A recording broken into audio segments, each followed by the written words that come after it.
কিছু বাতাস, আকাশ বাতাস সবকিছু হযরতে সুলাইমান আলাইহিস সালাতু ওয়াস সালামের কথাগুলা শুনে আল্লাহ তাআলার কাছে শুকরিয়া করেছেন, নবী হয়েছেন। দুনিয়া তো শান্তি, আখিরাতে তো শান্তি পাবে। আরেকজন আল্লাহ তাআলা আরেকজন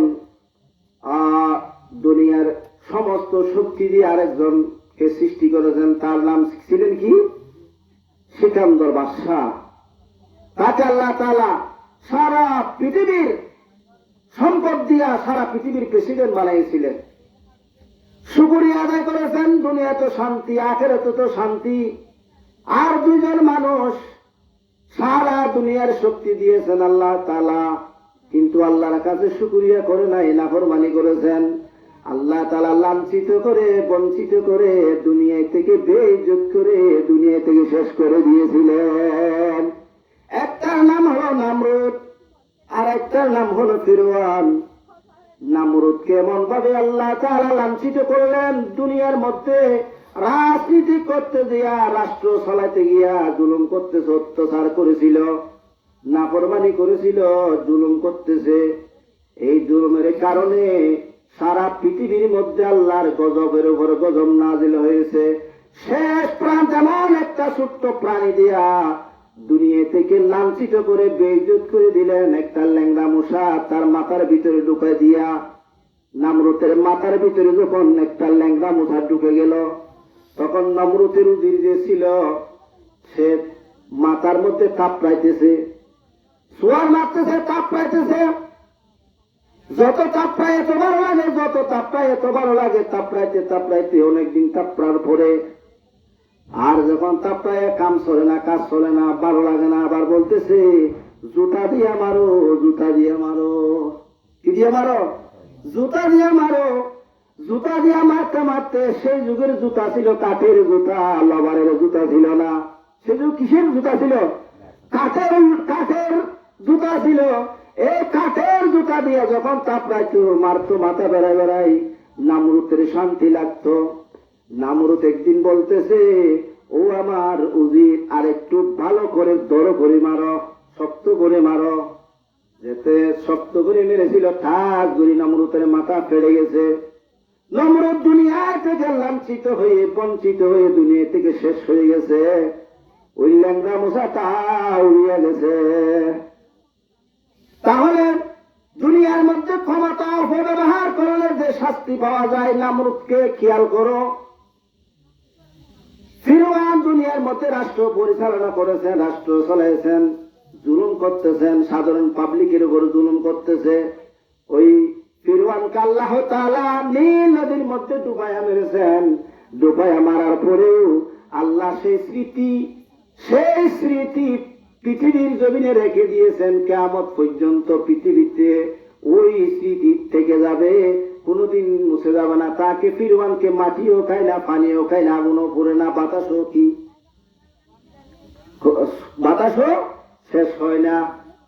কিয়ামত পর্যন্ত মিশরের জাদুঘরে নামরুতের ওই ফিরআউনের লাশটা পড়ে থাকবে। আল্লাহ বলেন, ও দুনিয়ার মানুষ, এই শিক্ষা গ্রহণ করো, ইবরত হাসিল করো। ফিরআউনকে আমি রাষ্ট্রপ্রধান বানিয়েছিলাম, সারা রাষ্ট্র, পৃথিবী রাষ্ট্র পরিচালনা করতেছেন। ক্ষমতার অপবাদ কি করেছে? অপব্যবহার করেছে। ক্ষমতার মধ্যে জুলুম করেছে, সাধারণ মানুষের উপর লাঞ্ছিত করেছেন। খাদ্য দ্রব্যের মাল বাড়াইয়া দিছেন, টাকা বাড়াইয়া দিছেন। এই জন্য আল্লাহ পক্ষ থেকে গজব এসে তাকে ধ্বংস করে দিয়েছেন। তাহলে বোঝা গেল আল্লাহ তাআলা এমন একটা মহান আল্লাহ, যে আল্লাহ আমাদের কাছে ইজ্জত দিতেও পারে, নিতেও পারে। এর জন্য কোরআনে কারীমের ভিতরে আল্লাহ তাআলা বলেন, ওয়া তুইজ্জু মান তাশাউ ওয়া তুযিল্লু মান তাশাউ বিয়াদিকাল খায়র ইন্নাকা আলা কুল্লি শাইইন কাদির। আল্লাহ বলেন, ইজ্জত আমার হাতে, বেইজ্জতও আমার হাতে। আমি চাইলে ইজ্জত দিতে পারি, আর যদি আমি চাই ইজ্জত কেড়ে নিতে পারি। সুবহানাল্লাহ। কোরআন কোরআনকে যদি জিজ্ঞাসা করা হয়, কোরআন তোমার ভিতরে হকের কথা আছে নাকি, এই কথা যদি কোরআনকে বলা হয়, তখন কোরআন কি বলবেন? ওয়াল আসরি ইন্নাল ইনসানা লাফি খুসর ইল্লাল্লাযীনা আমানু ওয়া আমিলুস সালিহাতি ওয়া তাওয়াসাউ বিল হাক্কি ওয়া তাওয়াসাউ বিস সাবর। এই ছোট্ট সূরার ভিতরে আল্লাহ তাআলা সবরের কথা বলেছেন এবং হকের কথা বলেছেন। আল্লাহ তাআলা আয়াতে কোরআন শরীফের সূরার ভিতরে আল্লাহ তাআলা বলেন, 4 প্রকারের মানুষ ছাড়া আর বাকি মানুষগুলো পৃথিবীর জমিনে সব লাঞ্ছিত, বঞ্চিত, ক্ষতিগ্রস্ত। আল্লাহ তাআলা এমনি বলে নাই, কসম কে বলছেন? কিসের কসম? সময়ের কসম, আসরের কসম কে বলতেছেন? ওয়াল আসরি ইন্নাল ইনসানা লাফি খুসর। আল্লাহ বলেন, নিশ্চয় আমি কসম কে বলেছি, দুনিয়ার মধ্যে 4 প্রকারের মানুষ ছাড়া, 4 শ্রেণীর মানুষ ছাড়া আর বাকি মানুষগুলা সব ক্ষতিগ্রস্ত, লাঞ্ছিত, বঞ্চিত। ওই 4 প্রকারের মানুষ কারা? ওয়াল আসরি ইন্নাল ইনসানা লাফি খুসর ইল্লাল্লাযীনা আমানু ওয়া আমিলুস সালিহাত। 1 নম্বরের মধ্যে যারা ঈমান আনে, 2 নম্বরের মধ্যে যারা আমলে সালেহা ভালো কাজ করে, 3 নম্বরের মধ্যে যারা হক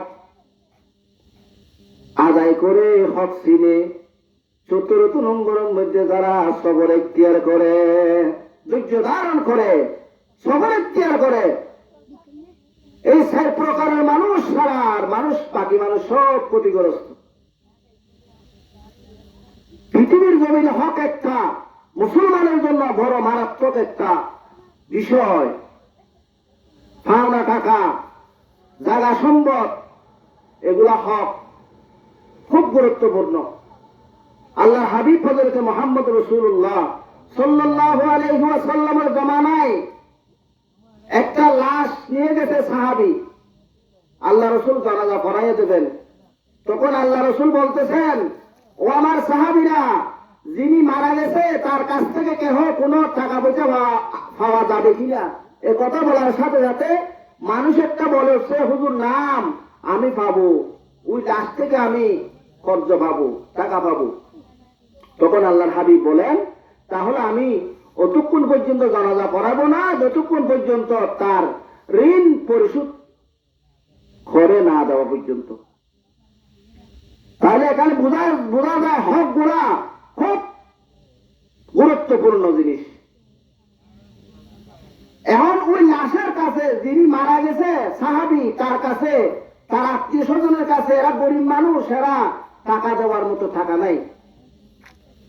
তখন সাহাবীরা বলতেছে, ইয়া রাসূলুল্লাহ, ইয়া হাবিবাল্লাহ, এমনকি এখন কি করা যায়? তখন আল্লাহ রাসূল ফয়সালা করে দিলেন, ও আমার সাহাবী, তোমরা তুলাতুলি করে ওই মানুষের পাওনা টাকাগুলা, হকগুলা দিয়ে ফেলো। সাহাবীরা ওই জানাজার মাঠে টাকা তুলিয়া ওই পাওনাদারকে হকগুলা দেওয়ার পরে আল্লাহর হাবিব জানাজা পড়াইয়া দিল। সুবহানাল্লাহ। এখান থেকে শিক্ষা গ্রহণ করা যায়, হক খুব বড় ধরনের একটা বিষয় হক। আর সবর একটা আরেক অন্য ধরনের বিষয়। সবর, যার কাছে সবর আছে তারা খুব গুরুত্বপূর্ণ ব্যক্তি। যার কাছে সবর আছে, যার নাকি কোরআন শরীফের অন্য জায়গায় আছে, ইয়া আইয়ুহাল্লাযীনা আমানুস্তাঈনু বিস-সাবরি ওয়াস-সালাত ইন্নাল্লাহা মা'আস-সাবিরিন। ও আমার বান্দা, নামাজের মধ্যে সাহায্য প্রার্থনা করো, সবর ইখতিয়ার করো, ধৈর্য ধারণ করো। এটা আমার আখেরি জমানার নবী মুহাম্মদ রাসূলুল্লাহ সাল্লাল্লাহু আলাইহি ওয়াসাল্লামের নবুয়তের এক প্রকার ধৈর্য ধারণ, একটা নবুয়তের গ্যারান্টি। সুবহানাল্লাহ। কেন? আল্লাহ হাবিবের জমানায় আল্লাহ রাসূল এক ইহুদির কাছ থেকে কিছু ধার নিয়েছে, টাকা নাইছে। কারণ হুজুরের কাছে টাকা লাগতেছে না, তারপরে নিচে কি জন্য? উম্মতকে শিক্ষা দেওয়ার জন্য। এখানে একটা মাসলা বাইর করো, ইহুদি নাসরার কাছ থেকে মুসলমানের টাকাগুলো নিতে পারে, তার নিতে পারে, অসুবিধা নাই, কিন্তু ওই টাইম মতন দিতে হবে, দিবে যেতে হবে।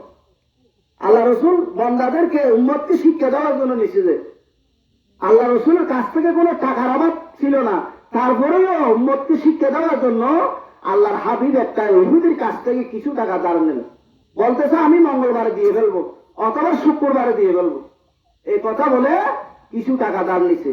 তখন ইহুদি এটা টাইম না আসার আগে আল্লাহর হাবিবকে ফতের মধ্যে দেখা হয়েছে, আল্লাহর হাবিবকে বলে, মোহাম্মদ কাল এদিকে আসো, তুমি না আমার টাকাগুলি আজকে দিবা বলছো। তখন আল্লাহ হাবিব বলতেছে, কেন ভাই, আমি তো টাকা আজকে দেওয়ার কথা না, টাকা তো মঙ্গলবারে দেওয়ার কথা, আজকে তো মঙ্গলবার আসে না, আজকে রবিবার। তখন ইহুদি বলতেছে, না আজকে দেওয়ার কথা, তুমি মিথ্যা কথা বলছো, এই সেই করে। তখন ইহুদি কি করতেছে, আল্লাহর পয়গম্বরকে বলে, তুমি এখান থেকে আর যেতে পারবে না, তুমি এখানে থাকো, বন্দি থাকো, যতক্ষণ পর্যন্ত টাকাগুলি আদায় করতে পারো না ততক্ষণ পর্যন্ত এখানে কি থাকো, বন্দি থাকো।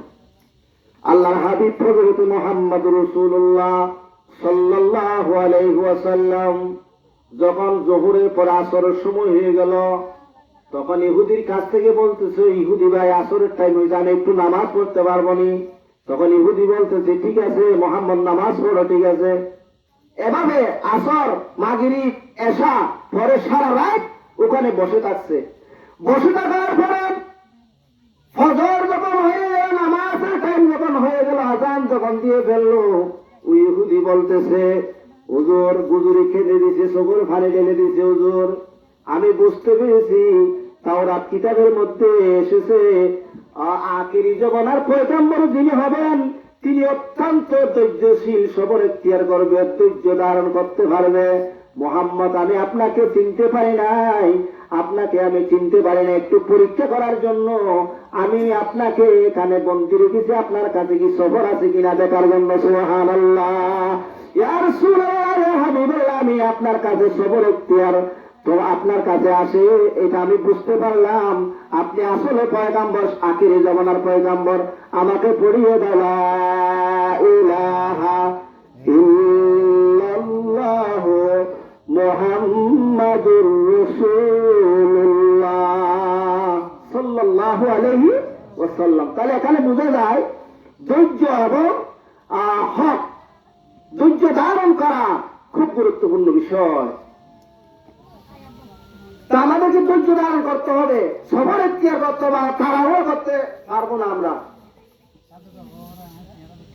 একের পরে কোরআনের বিষয়টাকে যদি বলতে গেলে অনেক সময় লাগবে। কোরআনকে যদি বলা হয়, কোরআন তোমার ভিতরে কি দান করার কথা আছে নাকি? আমরা তো দান করি, সদকা করি, এই কথা তোমার কোরআনের ভিতরে আছে?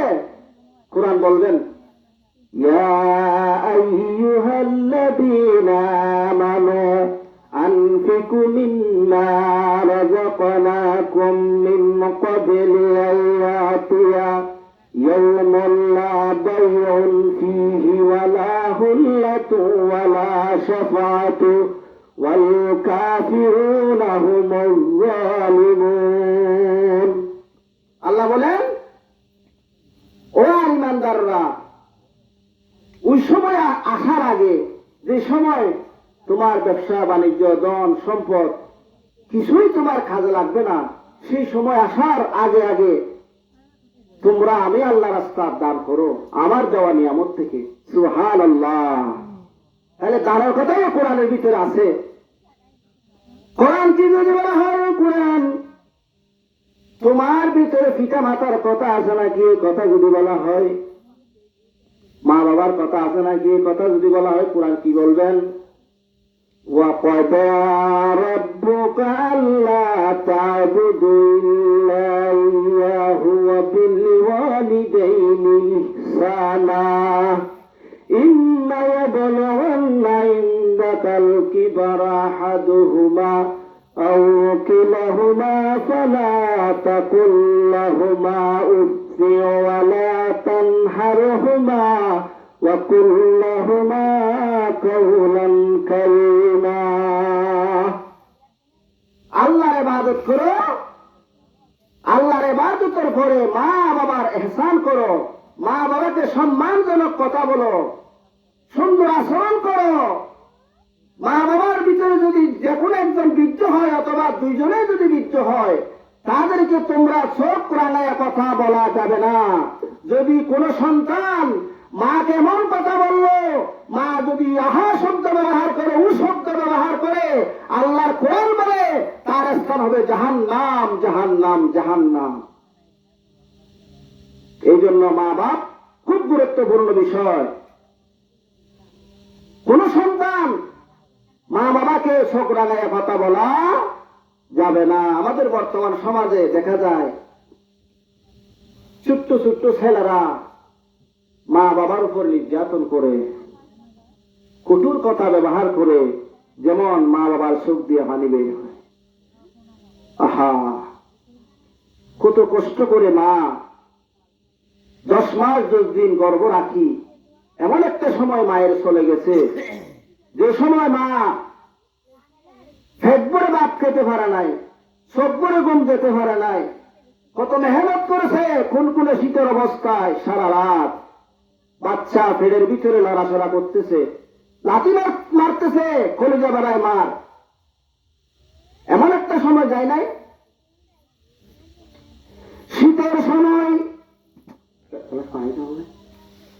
শীতের সময়, কোন শীতের সময় মা যখন ঘুমের মধ্যে বাচ্চাদেরকে পেটে নিয়ে ঘুমালো, হঠাৎ করে বাচ্চা লাথি মেরে দিল, কলেজা বেড়াইয়া মা তাড়াতাড়ি উঠে পেট সিবি ধরে বসে গেল। তারপরে বিরক্ত বোধ করে নাই, অশান্তি করে নাই। মা তারপরেও সুখে শান্তি আছে, খুশিতে আছে। বাচ্চা হওয়ার সময় এমন যন্ত্রণা, মা এমন যন্ত্রণা, যন্ত্রণার উপরে যন্ত্রণা, কত কষ্ট পেলেন। একবার হুঁশ হয়, একবার বেহুঁশ হয়। এমন একটা সময় চলে আসলো, স্বামীকে ডেকে বললেন, ও প্রাণের স্বামী, হয়তো আমি এই মুহূর্তে দুনিয়া থেকে বিদায় হয়ে যাব, আমাকে ক্ষমা করে দিও। কেঁদে কেঁদে বলে হঠাৎ মধ্যে বেহুঁশ হয়ে যায়। এই বেহুঁশ অবস্থায় যখন সন্তান দুনিয়ার মধ্যে প্রসব হয়, দুনিয়াতে আসে, মা বেহুঁশ অবস্থায় সন্তান যখন ওয়া ওয়া করে কান্না করে, তখন ওই মায়ের জ্ঞান বলে আল্লাহ তাআলা ফেরত দে, সুবহানাল্লাহ।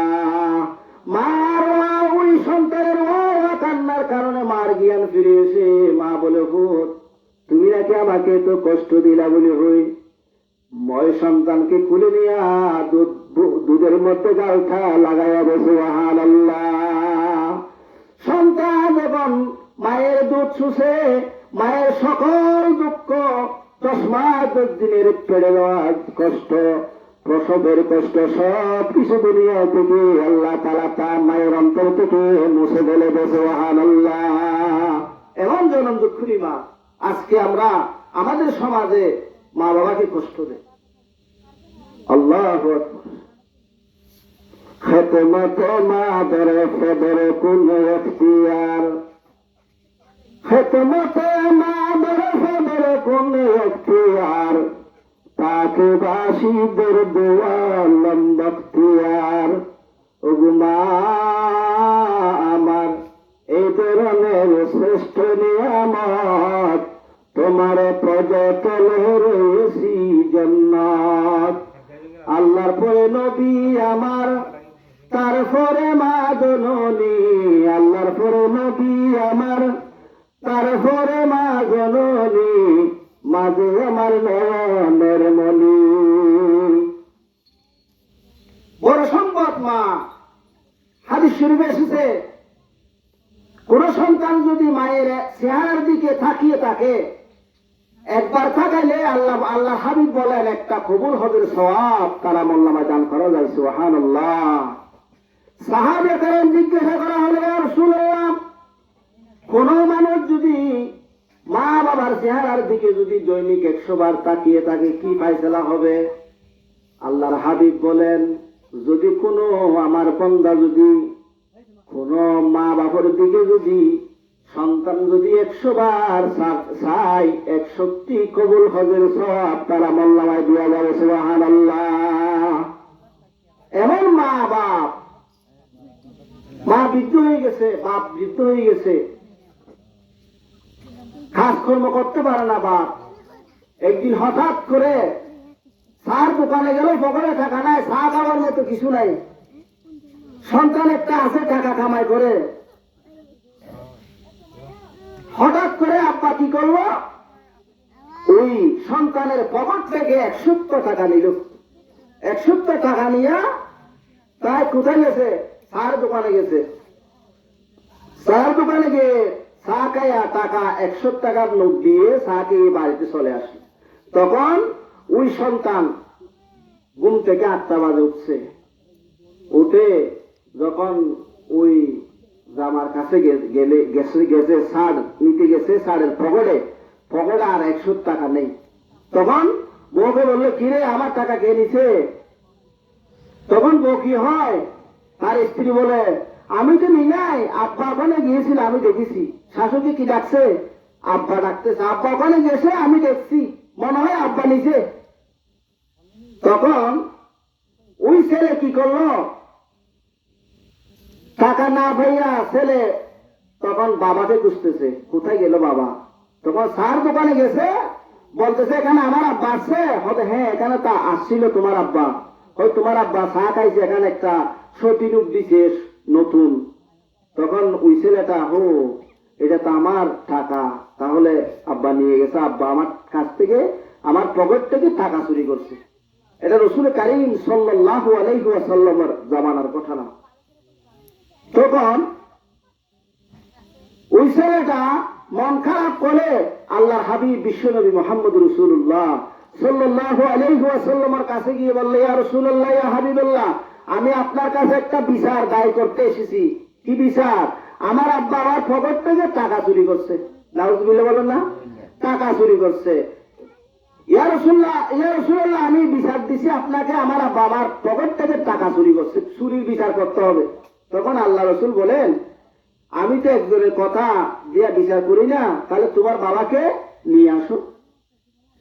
তখন ওই ছেলে বাবার কাছে গেল, বাবাকে বলতেছে, বাবা যান, আব্বা যান, বিশ্বনবী মুহাম্মদুর রাসূলুল্লাহ সাল্লাল্লাহু আলাইহি ওয়াসাল্লামের কাছে আল্লাহর হাবিব তোমাকে যেতে বলতেছে।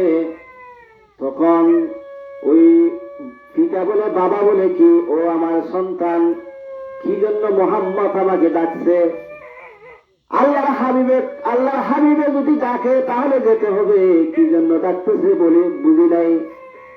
তখন ওই সন্তান বলতেছে, আমার বাবা, আপনি না আমার পকেট থেকে টাকা চুরি করছো, সে চুরির বিচার আমি মুহাম্মদ রাসূলুল্লাহ সাল্লাল্লাহু আলাইহি ওয়াসাল্লামের কাছে দিয়েছি। একথা বলার পরে ওই বাবা মন খারাপ করে খুব ক্লান্ত হয়ে ওই সন্তানের আগে আগে হাঁটতেছে, মনে মনে ভাবনা করতেছে, চিন্তা করতেছে, হায় রে ভোট,